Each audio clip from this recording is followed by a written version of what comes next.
Welcome to cricket live by Hasibul.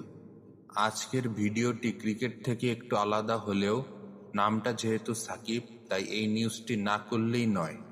মাগুরায় Shakib Al হাসানের পৈতৃক বাড়িতে হামলা, ঠিক কী ঘটেছে, এ পর্যন্ত কি কি তথ্য জানা গেছে এবং বিভিন্ন পক্ষ কি বলছে, এসব নিয়ে আজকের এই ভিডিও।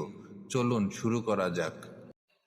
বাংলাদেশ ক্রিকেট দলের প্রাক্তন অধিনায়ক ও তারকা অলরাউন্ডার সাকিব আল হাসানের বাড়িতে পেট্রোল বোমা নিক্ষেপ করা হয়েছে। বুধবার সন্ধ্যায় আওয়ামী লীগের তরফে নয়াদিল্লি থেকে ভার্চুয়াল বৈঠকে বার্তা দিয়েছিলেন বঙ্গবন্ধু কন্যা আওয়ামী লীগের সভানেত্রী সাবেক প্রধানমন্ত্রী শেখ হাসিনা। গেল নির্বাচনে আওয়ামী লীগের হয়ে সংসদ সদস্য নির্বাচিত হয়েছিলেন সাকিব আল হাসান। তিনি সেই ভার্চুয়াল বৈঠকে উপস্থিত হয়েছিলেন। ভিডিওতে দেখা যায় সাকিবকে। এরপরেই তার মাগুরার পৈতৃক বাড়িতে হামলা চালানো হয়। বুধবার রাত ৮টা ৪৫ নাগাদ কিছু দুষ্কৃতী মিলে হামলা চালায় সাকিবের বাড়িতে।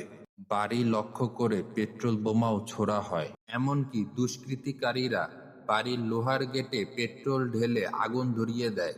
এই নেক্কারজনক হামলার ঘটনায় আপনার কি মতামত কমেন্টে জানান। এরকম নিউজ পেতে ক্রিকেট লাইভ বাই হাসিবুল চ্যানেলটি সাবস্ক্রাইব করে রাখুন। পাশে থাকা বেল আইকনটি অন করে রাখুন।